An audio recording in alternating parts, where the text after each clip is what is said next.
ఈ ఫ్లవర్స్ వెరైటీగా రెడ్ కలర్గా కనిపిస్తున్నాయి. ఇదే కలరు ఆంజనేయ స్వామికి చాలా ఇష్టం. ఆంజనేయ స్వామి కూడా ఆరెంజ్ కలరు రెడ్ కలర్లో ఉంటాడు. ఆయన గుడి కూడా ఆరెంజ్ రెడ్ కలర్స్లోనే ఉంటాయి. ఆయన వస్త్రాలు కూడా రెడ్ కలర్ వస్త్రమే వేసుకుంటారు. రాముణ్ణి బందీ చేశాడు. రాముడు, సీత, లక్ష్మణుడు ఆంజనేయ స్వామికి బందీలుగా ఆంజనేయ స్వామి హృదయంలో ఉన్నారు వాళ్ళు.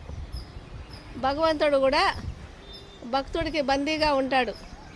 అందుకే ఎక్కడ చూసినా ఆంజనేయ స్వామి గుళ్ళు ఎక్కువగా ఉన్నాయి.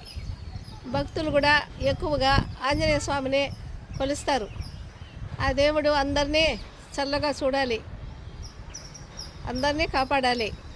ఆంజనేయ స్వామి అందరినీ కాపాడుతాడు కాబట్టి ఆయన గుళ్ళు, విగ్రహాలు మనం ఎక్కడ రోడ్ల మీద వెళ్తుంటే కూడా ఆ భగవంతుడు మనకు నిజంగానే కనిపిస్తాడు. చాలా ఎత్తుగా ఆంజనేయ స్వామి విగ్రహాన్ని మన భక్తులు కట్టిపిస్తారు.